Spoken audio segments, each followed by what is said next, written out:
At my cousin's wedding in Los Angeles, I found my name replaced with +1 optional on the seating card. She smirked. Hope you don't mind standing. By the time dessert was served, 3 payments had disappeared, but the real surprise was waiting in their inbox.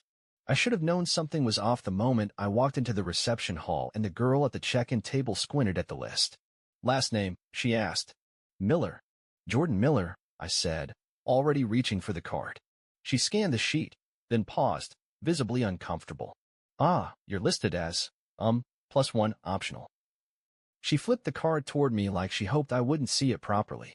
But I did. Name, +1 optional. Table, standing. I blinked. Excuse me. And then I heard it, that voice. Sharp, fake sweet, and unmistakably smug. Oh, don't be dramatic. Rhea, my cousin, the bride, appeared behind me, all glitter and condescension. You never RSVP'd with a +1, so I figured standing room would be fine. There's always the bar. She walked off laughing before I could respond, her overpriced heels clicking like punctuation on a punchline. I just stood there. For a second, I actually thought maybe I deserved this. Maybe I had let them treat me this way for too long. Because this wasn't new. This was just the latest hit in a long series of jabs. They've always found ways to remind me I wasn't really in the family, just orbiting around it. Useful, but disposable. Like when Rhea borrowed money for her bridal shower and promised to pay me back after the wedding. Or when her brother Matt asked if I could spot him for his flight in tux. Or when I realized I was still paying for the family Spotify account, because we didn't want to lose the playlists. And like in Fool, I always said yes. I was the reliable one. The stable one. The one who never made a fuss. But tonight? Tonight, they made a mistake. They humiliated the wrong person. I took a slow breath, walked over to the bar, and ordered the most expensive scotch they had. Neat. The bartender poured it without comment, but he saw the card in my hand. Standing? He asked, lips twitching. Apparently, I said flatly. I sipped. Then I pulled out my phone and opened my banking app. 3 recurring payments were still active. $850 to Rhea, wedding expenses. $300 to Matt Tux, travel. $75 for the family entertainment bundle. One by one, I tapped, cancel, cancel, cancel. Then I opened my email and attached the receipts they'd forgotten about, the ones that proved the money wasn't spent on what they said it was. One attachment for each. A quiet, digital truth bomb. And as the cake was brought out and Rhea basked in the applause, I hit send. To Rhea, I murmured under my breath, raising my glass toward her from across the room. May your marriage be more real than your wedding budget. She didn't hear me, but I swear, at that exact moment, 3 phones lit up. And not one of them was mine. You've always been the quiet one, Jordan. The background cousin. That's why you're easy to forget. Rhea had once said that to me at a family barbecue. She laughed when she said it, like it was a compliment. But it stayed with me. Growing up, I wasn't flashy like her. I didn't host birthday parties with pony rides or get my face plastered across the family newsletter when I graduated college. I didn't beg for money, I made it. Worked my way through school, built my freelance consulting business from the ground up, and never asked anyone for anything. They loved that. Because it meant I was useful. I didn't fully realize it until I looked back and saw the pattern, how every single family event came with some kind of financial favor attached. Rhea's engagement dinner? I covered the wine bill because the caterer forgot it. Matt's bachelor party? They forgot to book a hotel. I booked 4 rooms. Christmas last year? The whole family forgot. I'd already paid for half the Airbnb and asked me to Venmo again. I did. Because at the time, I still believed that being generous would eventually earn me a seat at the table. But no matter how much I gave, I was always the extra. The +1 optional. It wasn't until 6 months before the wedding that I started to wake up. It started small, a phone call from Rhea at 9:37 p.m. on a Tuesday. Hey, I hate to ask, but I'm short $850 for the florist deposit. I already promised them. You'll get it back after the wedding, obviously. It wasn't a question. It was a transaction she'd already assumed would go through. Like I was her overdraft protection. I transferred the money before I could stop myself. 2 weeks later, Matt texted me. Yo man, any chance you could help me out with the tux? I lost my wallet in Vegas and my credit's shot. $300 gone. No thank you. No follow-up. Then a month later, I saw a post on Rhea's Instagram. Final fitting for my Vera Wang gown. Worth every penny. Every penny. That was when the nausea hit. I scrolled through her profile, seeing photos of brunches, spa days, designer bags, $19 smoothies. My money had paid for those things. Not florist deposits. Not emergencies. Luxury. Indulgence. Lies. I should have cut it off then. But I didn't. I told myself it wasn't worth the fight. That I was being petty. That helping family was what you do. But the thing about being exploited? You only notice how deep it goes when it's too late. The week of the wedding, I got a group text. Hey guys. Quick update. Seating chart is tight. Some people may need to float. Casual vibes. We're all family. Casual. Float. Right. Except when I arrived at the venue and saw that +1, optional, card. I realized I was the only one without a seat. Even Matt's ex had a seat. And when I looked at Rhea, all done up in white lace and fake humility, and she smirked at me across the reception with that hope you don't mind standing nonsense. That was when something inside me snapped. They didn't forget me. They erased me. Not because they didn't care, but because I was inconvenient. Because I no longer served a purpose in their performance of a perfect life. But the real slap came later, after I sent those receipts and turned off my phone for the night. The next morning, I woke up to chaos. My inbox had exploded. Subject: urgent what I asked this. Subject: I'm done with you. Subject: are you insane? From Rhea, from Matt, from her planner. Apparently, the files I'd sent were flagged by the venue's finance team. The same team now refusing to process Rhea's pending wedding reimbursements due to suspicious external contributions. She had filed them under gifted sponsorships. But my receipts showed direct payment, not donation. Translation: fraud. Suddenly, her tax write-off dream turned into a full-blown audit risk. Matt's borrowed Tux fund? I'd attached the receipt to his gambling app top-up history. A neat little overlap. The Spotify plan? That was petty. I just changed the password to Gafindiorwillet123. But the cherry on top? Grandma. Sweet, sharp-tongued, razor-eyed grandma who never said much but always knew everything. She forwarded me the family email thread Rhea had accidentally CC'd her on. And that thread? Oh, it was gold. Jordan's a beta. I'm not worried.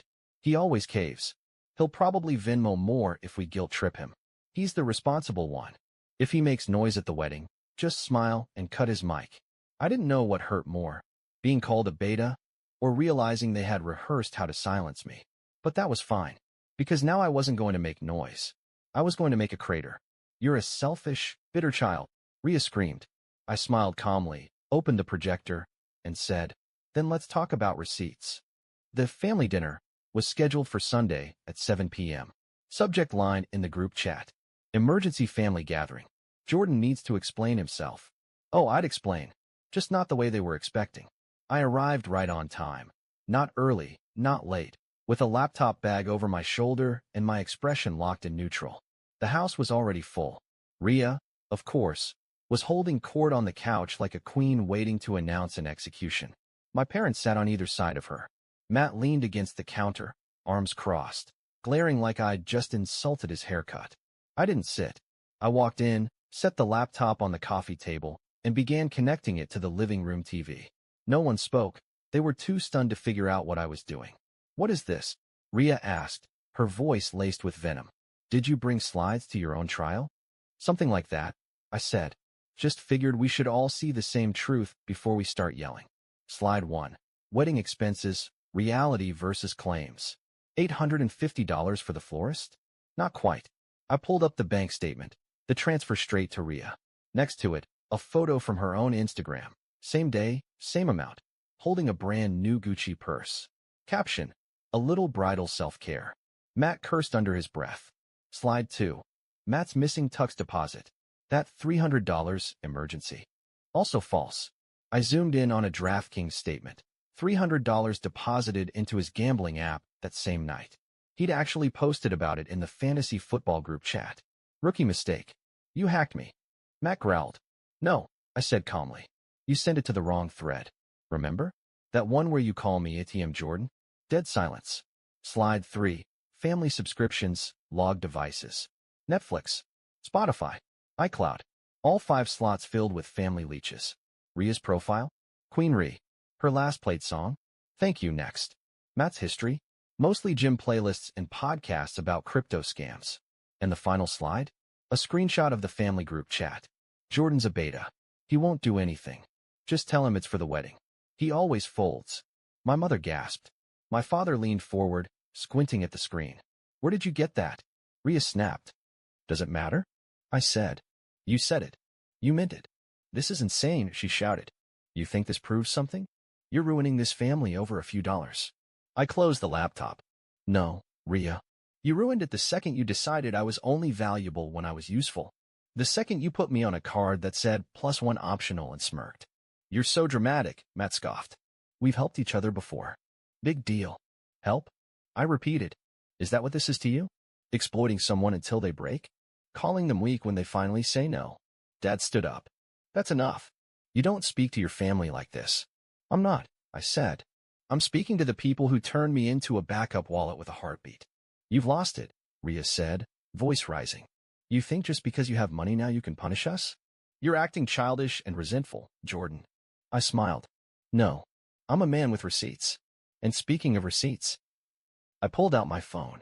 Rhea, I CC'd your venue's accountant and your tax consultant on that email I sent. Turns out labeling direct payments as gifted sponsorships is considered tax misrepresentation. And your venue? They've already paused your reimbursement request. Her jaw dropped. You wouldn't. I already did. Matt slammed his drink down. You've completely lost perspective. Mom whispered. How could you do this to your sister? This was her wedding. Exactly, I said. A wedding built on lies and favors you never planned to repay. My dad glared at me. You're not welcome in this family anymore. I met his gaze, cool and steady. You made that clear the night you stood behind Rhea and let her humiliate me. I just didn't believe it until now. I picked up my bag, slung it over my shoulder. Oh, and Matt, you might want to check your DraftKings account. Looks like it's flagged for suspicious activity. Rhea stood, her hands shaking. I hope you know you just destroyed this family. No, I said. I'm just finally refusing to let you keep destroying me. And with that, I walked out. No dramatic door slam. No shouting. Just the sound of 4 people finally being forced to look at each other without a scapegoat to point fingers at. You should check your cousin's TikTok, the message read. It's going viral. And it's about you. When I walked out that night, I thought that was it. The last act. Curtains closed. I was wrong. I didn't even make it home before the text started. Rhea. You'll regret this one day. Matt. You'd better hope we don't cross paths again. Mom. Please come back. We didn't mean it like that. I ignored all of them. For the first time in years, I felt something close to freedom. I went home, poured myself a drink, and sat in silence. No wedding drama, no subscription charges, no fake smiles. Just me. The next few days were quiet. Strangely quiet. I assumed they were licking their wounds, regrouping, maybe planning some new guilt campaign. Then came the video. It was Tuesday morning. I was brushing my teeth when I got a text from my old college roommate. Bro, you need to check your cousin's TikTok. ASAP. I froze. Opened the app. There she was, Rhea, in full makeup and fake tears, filming herself with soft music in the background. My cousin sabotaged my wedding. He was always jealous of me. He sent fake receipts to the venue, and now they're threatening legal action. He's dangerous. Please share this so others know what family betrayal looks like. I stared at the screen. The video had over 600,000 views. The comments were insane. He's a narcissist. I hope karma eats him alive. She deserves better. Stay strong, Queen. I wanted to scream. Instead, I scrolled down, and that's when I saw it. At Brian Left 2 had commented. She cheated. I have the proof. Don't believe a word she says. My blood turned cold. Brian. Her husband. I clicked the profile. It was real. And his next video? Even more shocking. Hi.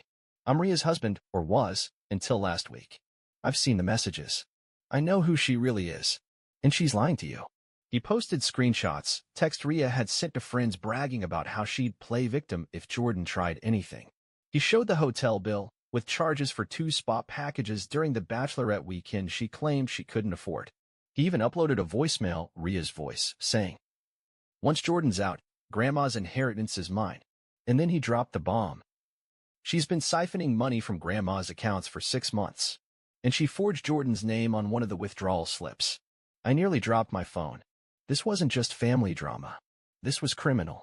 Suddenly, everything made sense. Why Rhea had pushed so hard to isolate me, humiliate me, make me look unstable. She needed me out of the picture before I discovered what she was really doing.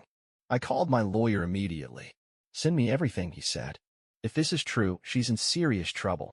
And that was the start of it. By the end of the week, we had bank records from Grandma's nurse showing unexplained withdrawals. Handwriting analysis confirming the signature wasn't mine. A message from Grandma herself, saying she'd felt pressured by Ria but didn't want to stir conflict. It was all unraveling. The girl who called me optional was now front-page local news under the headline.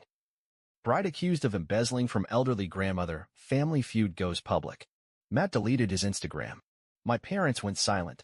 The group chat? Dead. But the biggest twist? Grandma called me. Not her assistant. Not a text. Her. Directly. She said, "I always knew she was greedy. But I didn't know she was this cruel.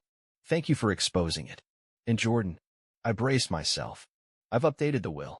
It's yours now. All of it. Do with it what I should have done years ago, protect the family from people like her." I sat there, stunned. Not because of the money, but because, for the first time in my life, someone in this family believed me, stood with me, trusted me. It's strange how silence feels when you've spent your life surrounded by noise. The chaos of constant demands. The guilt trips disguised as family tradition. The whispers behind your back that you hear just loud enough to know they were meant for you. And then one day, it's all gone. Not because they stopped, but because you walked away. It's been 2 months since the wedding. 2 months since I stood in my parents' living room and finally told them the truth, not the version they wanted, but the one I'd swallowed for years. The one that tasted like ash and sounded like receipts. Ria's TikTok career? Imploded. The venue filed a complaint with the IRS. Her fake sponsorship plan turned into a full audit. Her wedding planner dropped her as a client. One of the vendors even posted about her publicly, saying, "Let this be a warning. Not all brides are victims." Matt hasn't been online in weeks.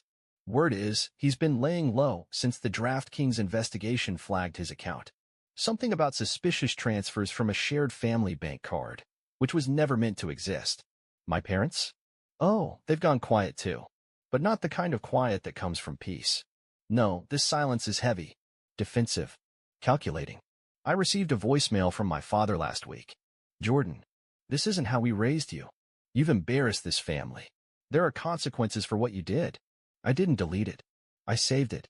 Because it's the last time he'll ever use that voice with me, the one that says, "You owe us something." The one that used to work. Not anymore. I've moved out of the old apartment. I bought a place by the ocean, modest, light-filled, and completely mine. No one else's name on the lease. No family plans. No shared anything. I canceled every auto payment that had ever linked me to them. Ria's Spotify? Gone. Matt's Netflix? Changed the password to stop using me 123. My dad's Amazon Prime? I called customer service and removed my card with the satisfaction of a man cutting the last rope on a sinking ship. And then something unexpected happened. People started reaching out. But not the ones I thought would. It wasn't Ria or Matt begging for forgiveness. It wasn't my parents suddenly seeing the light. It was people I barely remembered. People on the edges of family functions. Distant cousins. High school friends.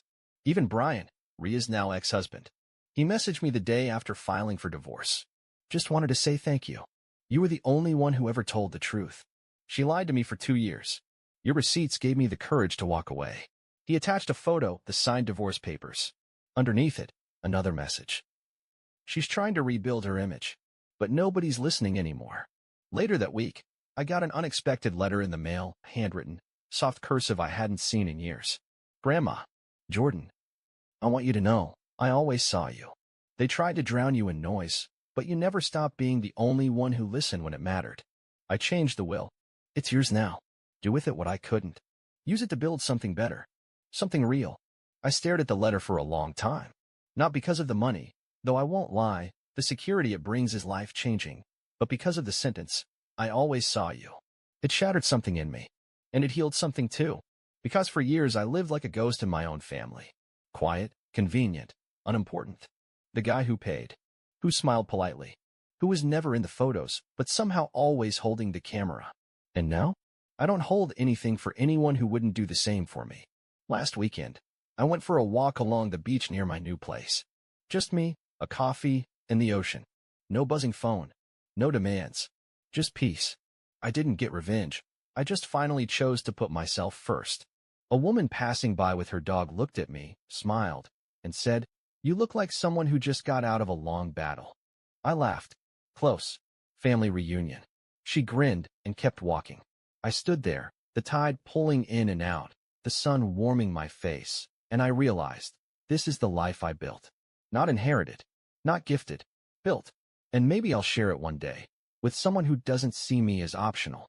But for now, I'm good, because I used to believe that family was sacred, untouchable, that no matter what, you stick by them. Now I know better. Family isn't who shares your blood. Family is who claps when you say, "I'm done." They call me bitter, petty, overdramatic. Let them, because when they reach out again, and they will, they'll hear one thing. This number is no longer in service. And that will be the most generous thing I've ever given them.